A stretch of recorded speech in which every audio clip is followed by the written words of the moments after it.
All right. Hello, everyone. My name is Nate Ferguson. I'm here with Escarpment Laboratories up in the Great White North in Canada. And today we're talking about a potentially frustrating, embarrassing, stressful topic, QC triage. So your beer is infected or decreased product quality of some way, shape, or form. What do you do? We're gonna dig into it. We're gonna sink our teeth to it, and we're gonna help you guys make your way through it. So let's go.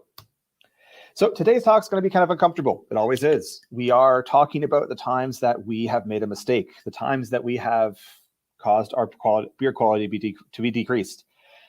Everyone talks about how to prevent these situations, but very few people actually talk about what to do when you're in the trenches, when you're in this situation and you need to make tough calls. No one talks about what to do when you have infected beer. So we're going to talk about it today. Now, how did this talk come about? Usually, this is a thing you don't really talk about, how the talk exists, but I think this actually had some good reason for it. About a decade ago, I was at a conference giving a talk at Brewery Quality Control, essentially talking about what lactobacillus is, what pediococcus is, what all these different organisms are. A lot of the things that someone may have seen our YouTube channels or YouTube videos on the things I talk about, usually in those videos.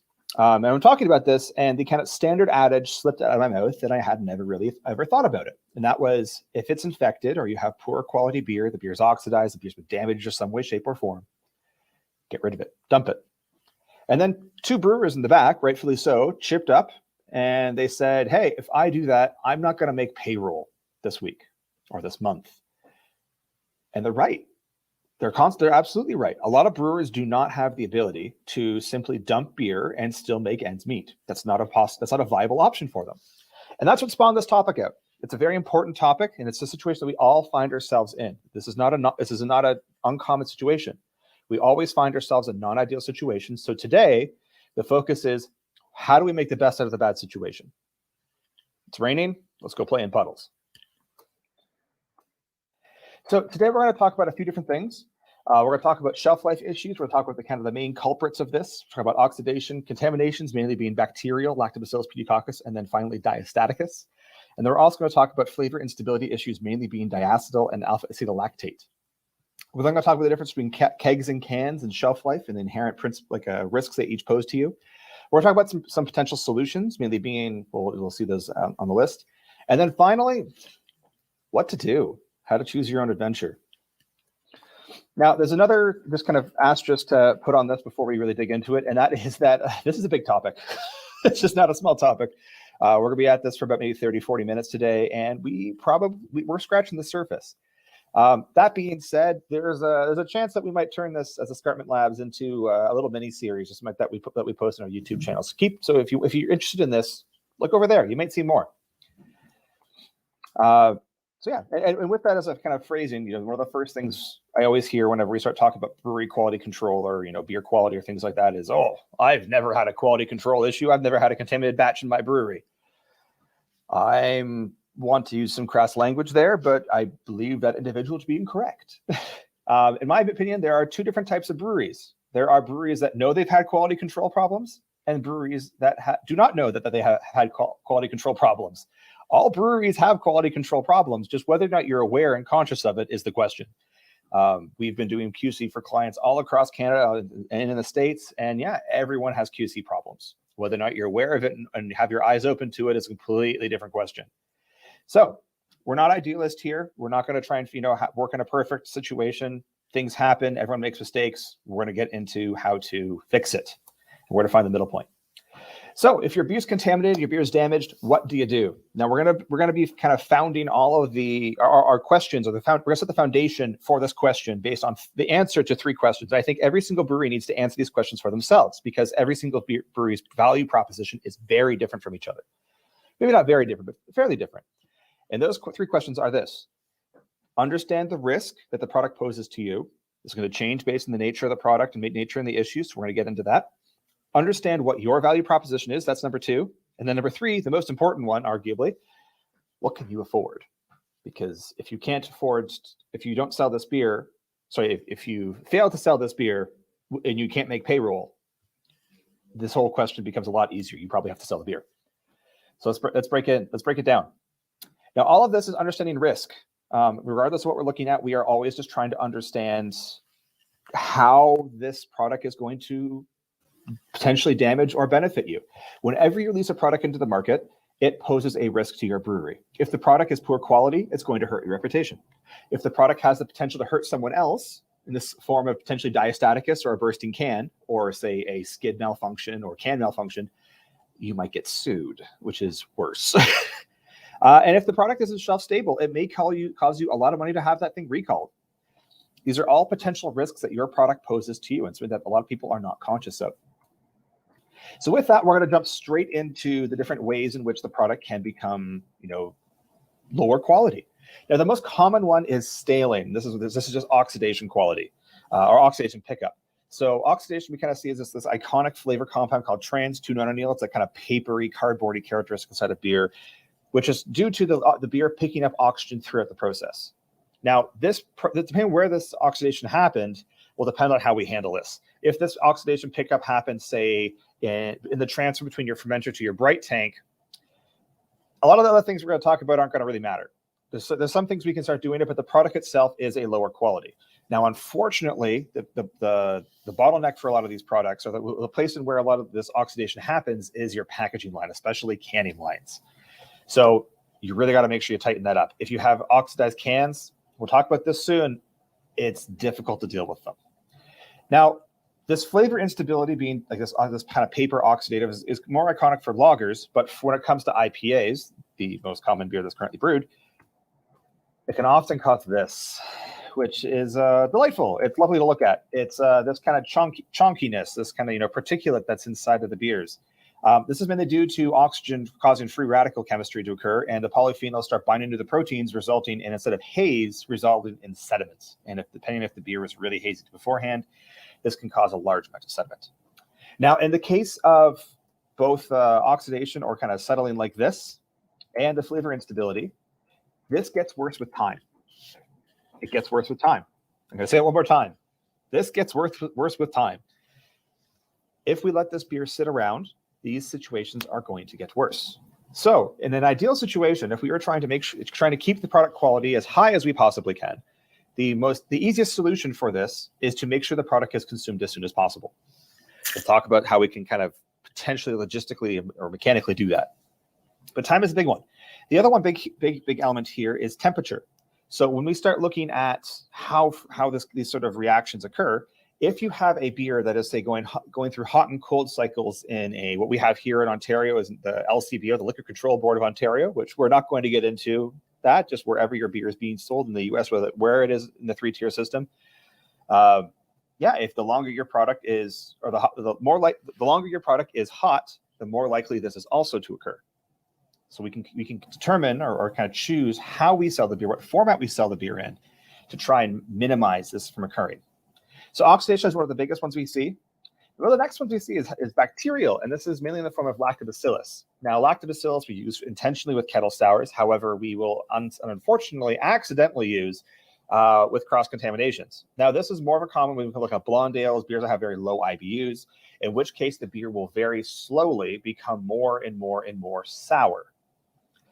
Much like with the previous situation with oxidation, the faster we can sell this product, the better. Absolutely. The faster this product moves, the less likely we are to have a lactobacillus cross-contamination issue. No way around it. That is doubly down for Pediococcus. Lactobacillus, I should say the top, Pediococcus.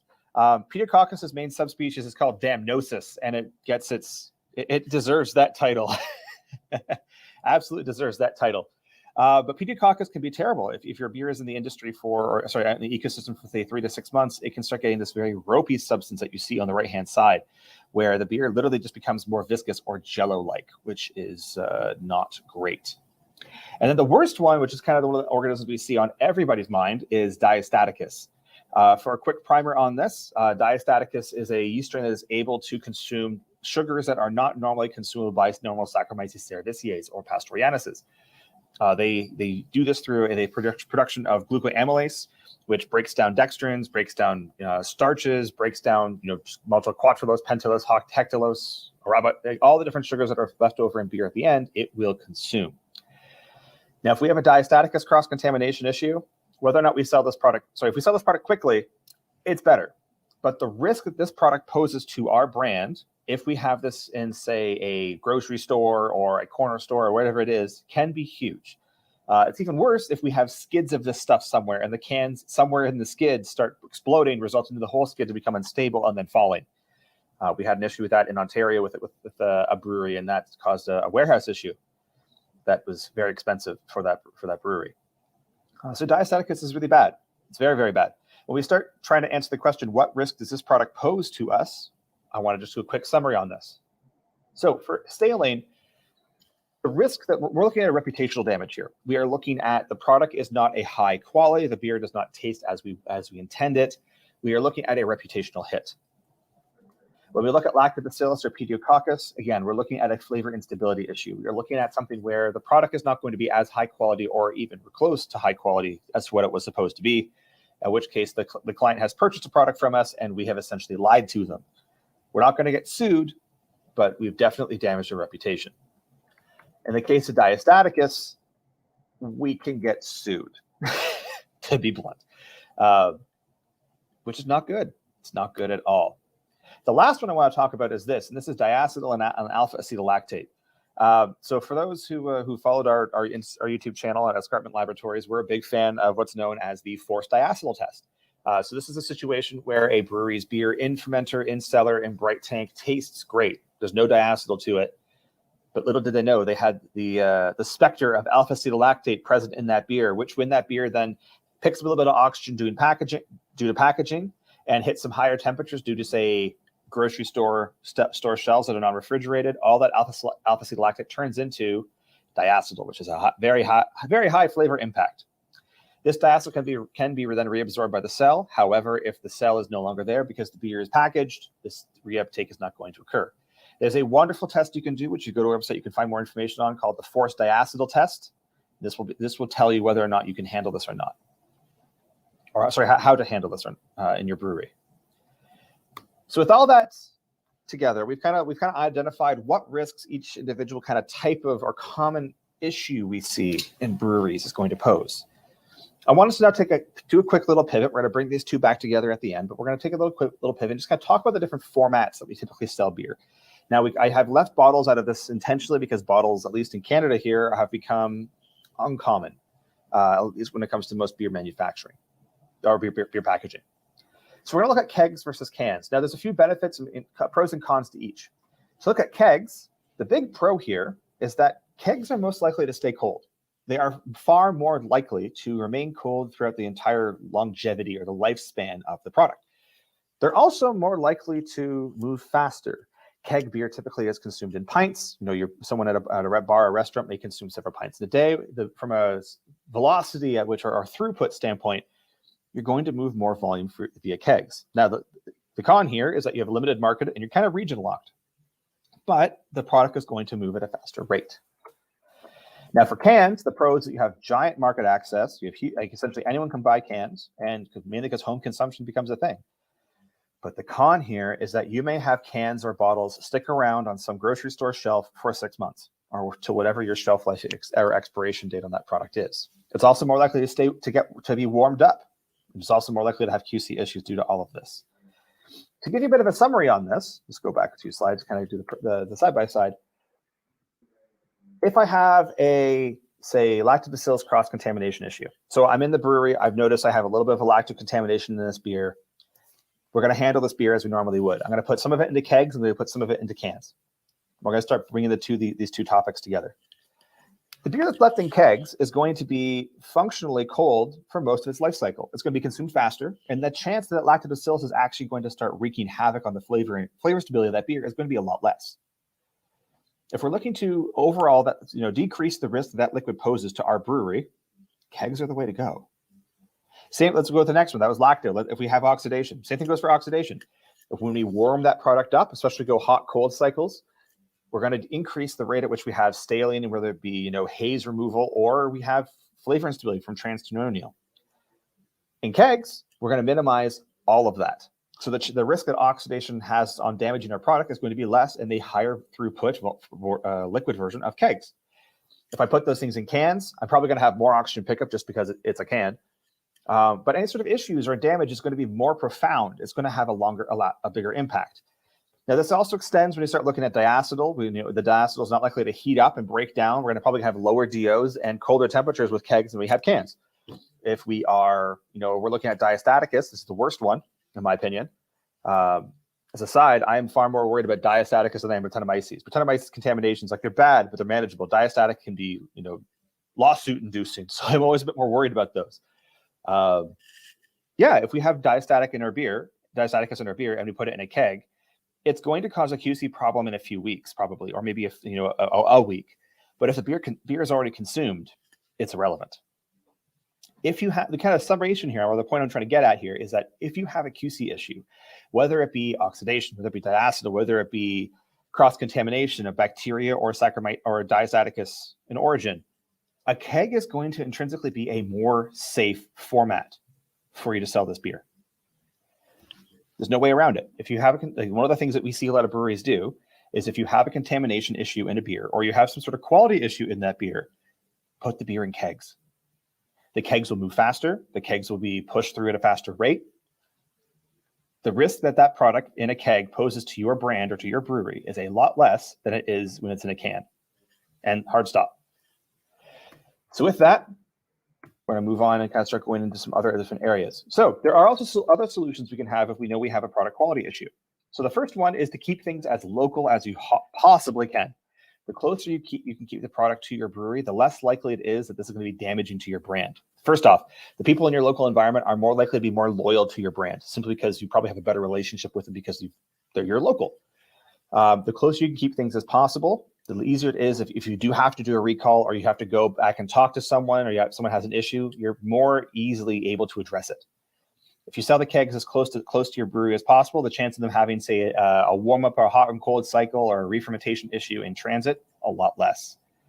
So it's a lot easier. If you do have a product that has a problem and you want to try and manage your way through it, keeping things as close as you possibly can is a really good idea. Now, one con to this, it's not on the slides. Don't go searching for it. If you do this, you have to have additional logistical labor and management in order to make sure that everything has been followed up with. This isn't simple. This isn't as easy. There are additional labor you have to put in place and things you should be doing if you have a QC problem that are going to, your brewer team is going to have to face these things. It's going to be your sales and packaging, shipping staff. They're going to have to handle this stuff. This is manageable. Now, that's one solution. Another solution here is discount brands. For those who don't know, in Canada, we have a series of stores called No Frills, Loblaws, Real Canadian Superstores, Zehrs. They're all owned by the same company. And they all sell a series of brands called No Name. And this is their discount brand. It's, they'll sell all the marketing from this very minimalistic. You've seen a handful of breweries do tips of the hat / cease and desist inducing things to try and annoy this manufacturer, but it's always kind of fun. But some breweries will use, say, non-ideal batches as a way of discount brands. This is what the big guys do. If you're a Budweiser and they're making a batch of Budweiser and it didn't quite hit, it's going to be, say, up here in Canada sold as Lucky Lager or James Ready 5.5 or, one of these brands that is functional, what I describe as functional alcohol. You're not drinking it for the taste. You're drinking it for the function it provides. If you have, say, a university or college or a sporting event nearby, just full disclosure, the drinking age in Canada is 19. Most university students in Canada are of our drinking age. This can sometimes be keg beer for them. This is a way for you to move the product, less margin, lower revenues, less margin for the product, but you can still move the product. Now, I also know a handful of breweries in our area that will sell this as, say, insert the name of the bars, pale ale. So if the brewery, say, has an issue with their pale ale, especially with a little bit of oxidation, the brewery doesn't want to actually sell it as, whatever that the brewery's name is, pale ale, but they'll absolutely sell you kegs of it as your pub's pale ale. You see a lot of breweries do things like this. When I've a few breweries I've worked for, there was a time where we actually started going to a few different pubs because we had a batch that didn't work well. We were making a lot of hoppy beers and didn't work great. One of the batches, and the sales team went out to 4 or 5 different restaurants, 4 or 5 different pubs. It was like, hey, we have a beer that we are willing to put your name on, and we'll give you a tap handle for it, and we'll move the whole thing. Do you want access to this beer? Not a single one said no. They all said yes. This is also a way that you can help move products like this. We're not going to get into the morality arguments of all of this, but it's It's what you see some people do. And then we get to my least favorite option on all this, which is give Malibu Stacy a new hat. Sometimes people try to, add something to it. Sometimes this works phenomenally well. Sometimes this is terrible. I'll give a little side story on this. The first time I was exposed to this was a brewery in Ontario, which is where we're from. And they commonly make a Russian Imperial Stout, and they had this one batch that I later found out under fermented. It was supposed to be 8.5%, it only went to like 7.5%. So they added spearmint, chocolate syrup, and something else to it, and it was amazing. It was delightful. Like, it was great. It was the first time I'm like, wow, you guys need to make more of that. And then from chatting with the brewers and getting to know them, that was an under attenuated batch of a Russian Imperial Stout. Sometimes this works out great. Sometimes you can save a beer by giving it a new hat. More often than not, no, this is just a way to make more expensive bad beer. I recently had a beer where it was also a porter. This was about last week, where the brewery, I know this because I know the brewers, they added maple syrup, coffee, and I think it was cocoa nibs to it, because the batch had this fusel alcohol off flavor they didn't like. And it just became a fusel alcohol-y chocolate maple coffee beer, and it was not good. They just made the beer that already tasted bad more expensive. Sometimes that works. I'm a big fan of the statement that new is the best flavor, so one-offs do work very well, but I'm not a big fan of this one, but some people swear by it. Give Malibu Stacy a new hat. For those who are maybe a bit younger, this is a Simpsons reference, Malibu Stacy. And then here's I don't want to say a controversial one, but something that I've seen two breweries in Ontario do with a high degree of success. And I think it's one of the options that is I'd say least talked about or least common. So both these two breweries I know of, the value proposition they provide, which we'll get into in a slide or two from now, is that of very high quality. So they have to be very stringent when it comes to what quality is their product. If the product does not meet their very strict standards, they will not sell it as their brand. But they do have a few contract brewers, a few breweries that are virtual, or they don't actually have bricks and mortar. And one of them actually does have a bricks and mortar now, but they still do a good amount of contract brewing. And these facilities, if say their batch of IPA doesn't meet their standards, they'll ask this contract brewery going, hey, do you want it? It still tastes good. It's just not good enough for us. But it's going to sound kind of terrible, but it's probably good enough for you. Do you want it? And then these contract breweries will take it, put their brand on it, put one off on it, put it in kegs, and they sell the whole thing very quickly. This is controversial, maybe a bit of an edge case of a situation, but it works. It works very well for a few people. And it's one of these things that I don't ever see people really talk about. So I wanted to bring it to the front. So that's all the different kind of areas. We talked about a few different things as like what you can do, what you should do. Overall, this is still kind of a head scratcher as to how we should kind of go about weaving through it. So we're gonna try and put some of these pieces together now and really kind of nail down and kind of hone in as to what I think you guys should do. And what this really falls down to is what's usually described as a value proposition. So we're probably all familiar what we see on the right-hand side here. For those on the audio version of this, we have the standard diagram of speed, cost, and quality. Choose two. If you want to have something that is a low cost and quick, it's not going to be high quality. If you want something that's fast and has high quality, it's going to cost you through the nose. If you want something that has high quality and good cost, it's going to take forever. This is the value proposition. Now, certain breweries will anchor themselves to one or more of these, so usually two at max, of these value propositions. Certain breweries are known for having very, very high quality. That is the thing that the client expects from them. You usually pay for that. If the product is always available, so the speed of which the product is always there, that's going to be the value proposition. The product quality at that point probably doesn't matter that much, or matters less than if your brand has been anchored on quality. And then if your brewery is known, we had a brewery here in Ontario called Lakeport, which their whole thing was buck a beer, which inflation is killing that for about a decade. They no longer sell Buck a beer, but if that is your value proposition, where the price is the thing that why people buy it, quality probably isn't as big of an issue. So it's really important that you have to start looking at or being conscious of what the value you bring to your clientele is. If your product is very quality driven, then dumping or getting rid of the product and not having your name to it is probably a good idea. In which case, options say like the house pale ale or selling it as like another different contract brewery make a lot more sense.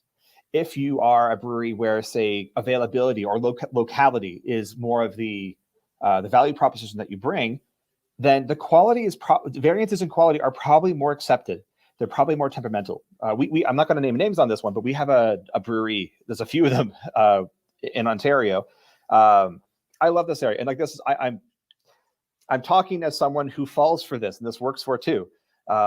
There's a brewery in a place that we vacation that I can honestly say the beer's okay. It doesn't knock your socks off. It's not phenomenal, but it reminds me of a very happy place for myself, and that's why I buy it. The quality of the product is not the reason. It's not the thing that drives me to purchase this product. It is the things I associate with the product. This is a part of a value proposition. So when you're thinking about, should I dump this beer? How do I handle this beer? How do I, manage this beer through my sales channels? It's really important that you're conscious of this element. If people are purchasing your product due to the quality, you have to really handle this with a very, very high degree of control. If your product is more associated with a memory or an area or a locality or the speed or the price, then the quality can have more variance on it. This is kind of an embarrassing or kind of, a conversation people don't often want to talk about, a topic people don't want to talk about, but I think it's very important we start looking at how we sell things to our clients. And the last question, this is the most important one. What can you afford? And I'm going to, echo back to the thing that kind of spurred me to make and start talking about this topic is those two brewers going, hey, if I don't sell this product, like my employees aren't getting paid. We're not going to talk about business models and things like that. Like if that's the situation that the brewery owner finds themselves in, that's the situation they find themselves in. That's not ideal. That's terrible. I feel bad for them. But it's a reality. It just is a reality. So if you can't afford to not sell the beer, you're selling the beer, usually. Like unless your options are go get into more debt or go see if someone can finance you for something. Or if you can't sell the beer, those are your options. If you can't afford to not sell the beer, or you can afford to sell the beer at a lower margin or a lower profit per unit, these are some options for you. You sell them as at a lower cost, change the brand name, keep things local. These are all options that you can answer. But ultimately, you have to choose your own adventure. When it comes to dump or not to dump, there is, like most things in life, there is no clean cut answer on this. You have to take all these things into account. You have to understand why the people buy your product. What is the value proposition you provide to people, and take it from there. And then use some of these tools and opportunities, these options for yourself, and determine what should I do with this product. You got to choose your own adventure, as the kids' books suggest. So with that, that's everything we're going to talk about today. We'll wrap it at that. If you have any questions, this video is going on YouTube. Thanks to the kind people here. And I will do my best to answer any questions that are in the comment section down below. So with that, I wanted to say thanks for the time. Hope you guys learned something, and have a good one. Cheers.